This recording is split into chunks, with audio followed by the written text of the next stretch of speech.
La vitesse d'obturation ou le temps de pause, c'est tout simplement le temps pendant lequel le capteur de l'appareil photo reste ouvert pour recevoir la lumière.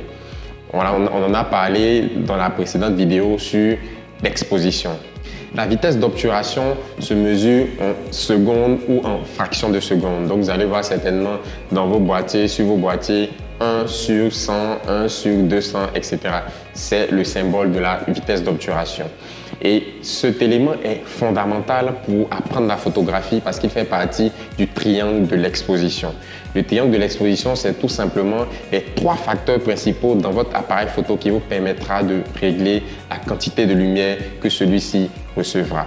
Imaginez tout simplement votre appareil photo comme une maison qui peut recevoir 3 sources de lumière.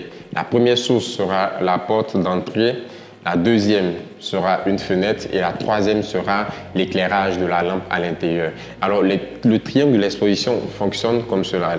Lorsque vous ouvrez la porte, vous laissez rentrer une quantité de lumière, en tout cas la lumière du soleil, la lumière du jour. Ce sera l'éclairage principal. Lorsque la porte d'une maison est ouverte, l'éclairage de la lumière du jour entre dans la maison. Donc l'éclairage de la lumière du jour qui entre par la porte peut être symbolisé par le capteur. Je fais une petite révision pour ceux qui n'auraient pas regardé la vidéo sur l'exposition. Et la fenêtre peut être représentée par l'ouverture du diaphragme. Donc la lumière du jour peut également entrer par la fenêtre. Et en troisième position, l'éclairage à l'intérieur de la maison, l'éclairage domestique, les lampes ou les lustres peuvent servir de troisième source d'éclairage dans cette maison. Donc c'est exactement la même image pour votre appareil photo. La sensibilité ISO, l'ouverture du diaphragme et la vitesse d'obturation sont les 3 sources principales qui vous permettront de gérer la lumière à l'intérieur de votre appareil photo. Cette vidéo est donc consacrée à la vitesse d'obturation.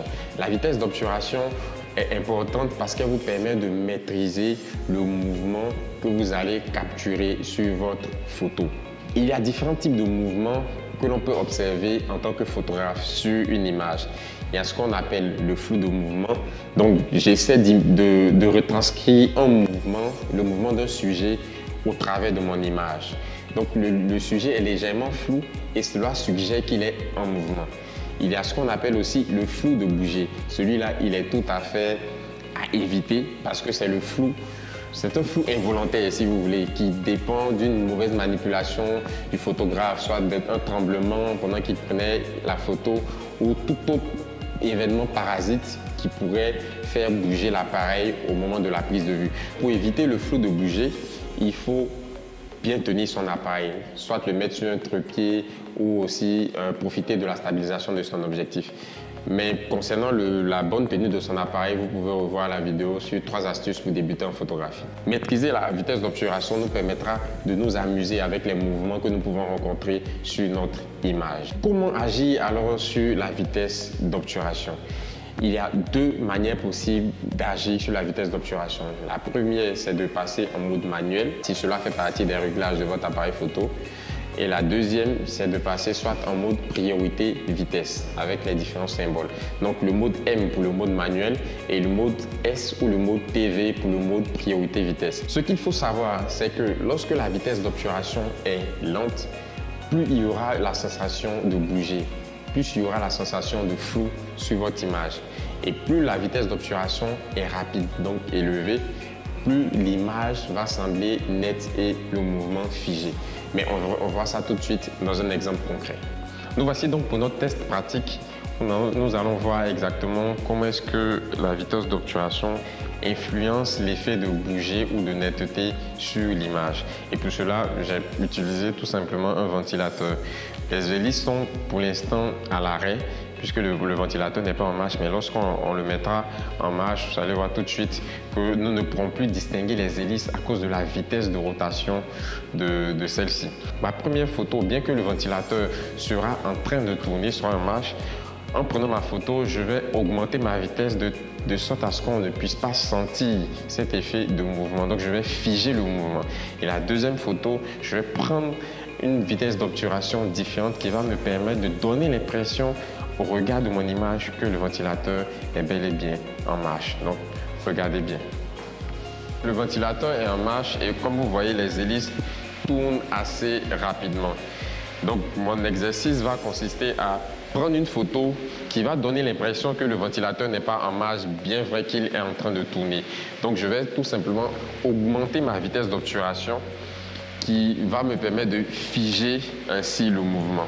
Donc regardez bien, mes valeurs sont, la vitesse d'obturation actuelle est à 60, le diaphragme est à 4.2 et l'ISO est à 640. Donc je prends une photo avec une vitesse d'obturation à 60. Comme vous le voyez sur l'image, je n'ai pas réussi avec une vitesse d'obturation à 1/60 à figer le mouvement des hélices du ventilateur. Cela veut dire que ma vitesse est encore trop lente. Je dois l'augmenter. Souvenez-vous, si vous voulez figer un mouvement, vous devez augmenter la vitesse. Si vous devez laisser donner l'impression de flou, vous devez baisser votre vitesse. Nous allons passer à la vitesse d'obturation 1/600. Voilà ce que ça donne avec une vitesse de 1/600.